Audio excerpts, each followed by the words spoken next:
제목은 현생과 사후생 예비입니다. 1. 어려서부터 학원 다니기, 학교 폭력, 따돌림, 입시, 국방의무 수행, 취업, 결혼, 무주택, 알바, 경제, 정신심리, 교통혼잡, 공해, 질병, 지병, 코로나19, 백신 맞아야 출입이 가능해, 칸가루족, 보이스피싱, 세금 폭탄, 인플레이션, 원화가치 하락, 정치인, 언론인, 종교인의 가스라이팅, 세뇌, 너, 나, 우리 모두 얼마나 인생이 힘든지요? 예수님께서 오라 하십니다. 하나님은 우주의 주인이십니다. 돈도, 코인도, 주식도, 집도, 성전도 요구하지 않습니다. 하나님은 그런 거 다 필요 없습니다. 오로지 당신 한 사람 한 사람이 하나님의 아들, 딸로 돌아와 천국 새 예루살렘 성의 시민 되는 것만을 원하십니다. 하나님의 성경 말씀 자체로 들어가세요. 성경, 인터넷, 유튜브에서 말씀 자체를 찾아 연구 공부하세요.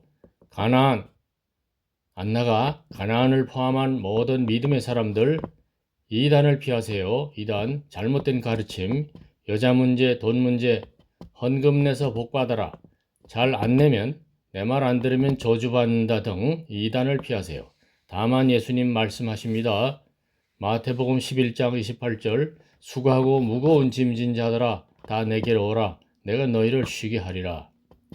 힘들고 어려운 인생길에서 내비게이션, 삶의 동력, 삶의 신뢰, 신념, 신앙이 두둑한 배짱이 필요합니다.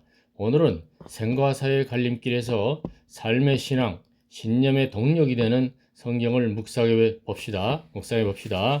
2. 인생은 윤회하는가? 불교나 힌두교는 윤회를 논하나 기독교 성경은 한 번의 인생을 말합니다.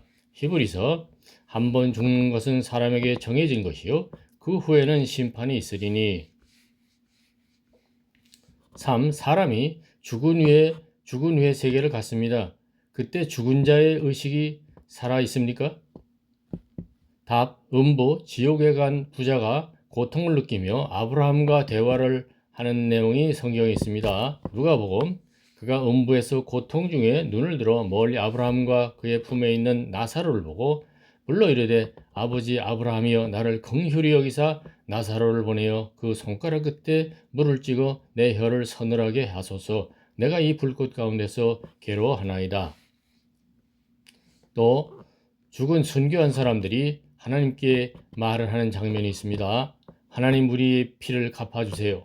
요한계시록, 5째 인을 떼실 때에 내가 보니 하나님의 말씀과 그들이 가진 증거로 말미암아 죽임을 당한 영혼들이 제단 아래에 있어 큰 소리로 불러 이르되, 거룩하고 참되신 대주제여, 땅에 거하는 자들을 심판하여 우리 피를 갚아주지 아니하시기를 어느 때까지 하시려 하나이까 하니. 5. 불교에서는 49제를 논하는데 인간은 죽은 후에 얼마나 지상에 머무나?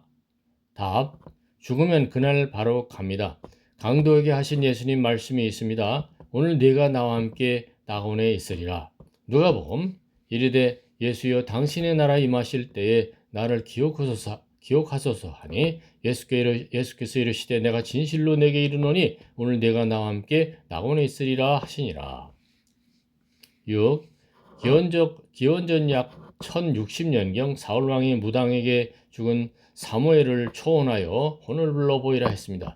죽은 사무엘의 모습이 땅에서 올라왔습니다. 하나님의 특별 허락으로 죽은 곳에서 왔던가요?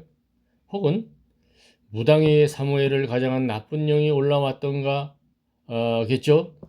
올라온 영이 거짓되지 않은 말을 한 것 같습니다. 거짓된 말을 하는 것이 하나님에 의해 허락되지 않은 것일 수 있습니다. 사무엘상, 여인 무당이 이르되 내가 누구를 내게로 불러 올리랴 하니 사울이 이르되 사무엘을 불러 올리라 하는지라. 왕이 그에게 이르되 두려워 말라, 네가 무엇을 보았느냐 하니 여인이 사울에게 이르되 내가 영이 땅에서 올라오는 것을 보았나이다 하는지라. 사울이 그에게 이르되 그의 모양이 어떠하냐 하니 그가 이르되 한 노인이 올라오는데 그가 겉옷을 입었나이다 하더라. 사울이 그가 사무엘인 줄 알고 그의 얼굴에 땅을 대고 절하니라. 7. 죽은 자의 혼을 불러내는 것 등은 하나님께서 금하신 일로 사형에 처할 죄입니다. 사울 왕이 궁지에 몰린 인생길에서 금하여진 죄를 범한 것입니다. 출애굽기 너는 무당을 살려두지 말라. 그런 말씀이 있습니다. 신명기 내 하나님 여호와께서 내게 주시는 땅에 들어가거든 너는 그 민족들의 가증한 행위를 본받지 말 것이니 그의 아들이나 딸을 불 가운데로 지나게 하는 자나 점쟁이나 기륭을 말하는 자나 요술하는 자나 무당이나 진언자나 신접자나 박수나 좋은 자를 너희 가운데 용납하지 말라. 이런 일을 행하는 모든 자를 여호와께서 가증히 여기시나니 그런 가증한 일로 말미암아 네 하나님 여호와께서 그들을 네 앞에서 쫓아내시느니라. 너는 네 하나님 여호와 앞에서 완전하라. 이스라엘 백성이 말씀을 지키지 못했죠. 그래서 이스라엘 백성이 그 중동 땅에서 쫓겨나서 전 세계를 유리방황했었죠. 8. 구약 성경에서 어떤 두 사람이 죽어서 간 곳이 어디였던가요? 죽어서 간 두 사람 사이에 이동이 가능할까요? 죽은 자가 산 자에게 가서 전해주는 말이 효과가 있을까요? 답. 예수님 말씀입니다. 한 부자와 그 부잣집 대문 앞에 버려진 거지 나사로의 이야기입니다. 죽어서 거지 나사로는 아브라함의 품으로, 부자는 음부로 각각 갔습니다. 음부, 지옥에서 부자가 거지 나사로를 볼 수는 있었는데 둘 사이에 큰 구렁텅이가 있어 건널 수가 없었습니다. 죽은 자가 살아나서 산 자에 가서 산 자를 권하여도 듣지 않을 것입니다. 모세와 선지자들에게 듣지 않았다면 그럴 것입니다. 누가복음 한 부자가 있어 자색 옷과 고운 베옷을 입고 날마다 호화롭게 즐기더라. 그런데 나사로라 이름하는 한 거지가 헌데 두 송이로 그의 대문 앞에 버려진 채 이에 그 거지가 죽어 천사들에게 받들려 아브라함의 품에 들어갔다. 부자도 죽어 장사됨에 그가 음부에서 고통 중에 눈을 들어 멀리 아브라함과 그의 품에 있는 나사로를 보고 불러 이르되 아버지 아브라함이여 나를 긍휼히 여기사 나사로를 보내어 그 손가락 끝에 물을 찍어 내 혀를 서늘하게 하소서. 내가 이 불꽃 가운데서 괴로워하나이다. 아브라함이 이르되 예 너는 살았을 때 좋은 것을 받았고 나사로는 고난을 받았으니 이것을 기억하라. 이제 그는 여기서 위로를 받고 너는 괴로움을 받느니라. 그뿐 아니라 너희와 우리 사이에 큰 구렁텅이가 놓여 있어 여기서 너희에게 건너가고자 하되 갈 수 없고 거기서 우리에게 건너올 수도 없게 하였느니라. 이르되 모세와 선지자들에게 듣지 아니하면 비록 죽은 자 가운데서 살아난 자가 있을지라도 권함을 받지 아니하리라 하였다 하시니라. 9. 바울의 삶과 죽음의 임계 경계선을 말합니다. 선교사 바울은 살아있을 때 늘 여러 고통, 환난 속에서 담대히 목숨을 걸다시피 하며 맡겨진 사명을 감당했습니다. 그러다가 예를 들어 돌에 맞아 죽는 것 같이 순교하면 몸을 떠나 영원히 바로 주님 나라로 들어가 임무완수를 보고하고 주님과 함께 있게 되며 기쁨의 순간을 맞이합니다. 고린도후서 우리가 담대하여 원하는 바는 차라리 몸을 떠나 주와 함께 있는 그것이라. 그런즉 우리는 몸으로 있든지 떠나든지 주를 기쁘시게 하는 자가 되기를 힘쓰노라. 10. 바울의 죽음 이전 생과 삶과 죽음 이후 삶에 대한 비교입니다. 죽음 이후에 그리스도와 교제로 들어가는 것이 유익하죠. 그 유익 또 죽지 않고 살면서 빌립보 사람들에게 복음 전파, 믿음의 진보, 의의 열매를 거두는 것 이런 게 또 있죠. 이 둘 중에 하나를 선택하는 것이 어렵다고 했습니다. 두 관점에서 보면 좋은 관점에서 볼 때 전자가 훨씬 더 좋은 일이며 전자라는 것은 죽음 위에 그리스도와 교제로 들어가는 것을 말하겠죠. 전자가 훨씬 더 좋은 일이며 유익한 관점에서는 후자, 너희의 믿음 진보와 기쁨을 위해 바울이 육신에 있는 것이 더 유익합니다. 빌립보서 이는 내게 사는 것이 그리스도니 죽는 것도 유익함이라.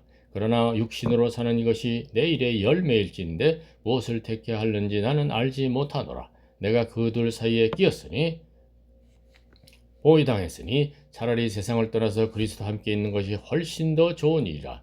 그렇게 하고 싶으나 내가 육신으로 있는 것이 너희를 위하여 더 유익하리라. 내가 살 것과 너희 믿음의 진보와 기쁨을 위하여 너희 무리와 함께 거할 이것을 확실히 아노니. 11. 주 안에서 죽는 자들은 복이 있습니다. 눈물, 희생, 땀, 고통, 헌신의 삶이 놀랍죠. 그들에게 불화살을 쏘아대는 대적은 더 이상 없습니다. 쓰라린 눈물, 피, 땀을 닦아 주십니다. 영원한 안식과 기쁨의 나라로 들어오세요. 요한계시록 또 내가 들으니 하늘에서 음성이 나서 이르되 기록하라. 지금 이후로 주 안에서 죽는 자들은 복이 있도다 하시매 성령이 이르시되 그러하다 그들이 수고를 그치고 쉬리니 이는 그들의 행한 일이 따름이라 하시더라. 요한계시록 21장 4절 모든 눈물을 그 눈에서 닦아주시니 다시는 사망이 없고 애통하는 것이나 곡하는 것이나 아픈 것이 다시 있지 아니하리니 처음 것들이 다 지나갔음이로라. 12. 불완전한 하늘 땅의 4차원 시공간으로부터 그들을 불러서 그들의 영원한 축복을 위해 하나님께서 한 성을 예비하셨습니다. 히브리서 그들이 이제는 더 나은 본향을 사모하니 곧 하늘에 있는 것이라. 이러므로 하나님이 그들의 하나님이라 일컬음 받으심을 부끄러워하지 아니하시고 그들을 위하여 한 성을 예비하였느니라. 새 예루살렘 성을 말하는 거죠. 13. 오늘의 삶에서 예수님의 좋은 병사가 되라. 디모데후서 내 아들아 그러므로 너는 그리스도 예수 안에 있는 은혜 가운데서 강하고 또 내가 많은 증인 앞에서 내게 들은 바를 충성된 사람들에게 부탁하라. 그들이 또 다른 사람들을 가르칠 수 있으리라. 너는 그리스도 예수의 좋은 병사로 나와 함께 고난을 받으라. 끝으로 성경 말씀 읽고 마칩니다. 히브리서 11장 16절 그들이 이제는 더 나은 본향을 사모하니 곧 하늘에 있는 것이라. 이러므로 하나님이 그들의 하나님이라 일컬음 받으심을 부끄러워하지 아니하시고 그들을 위하여 한 성을 예비하셨느니라. 감사합니다.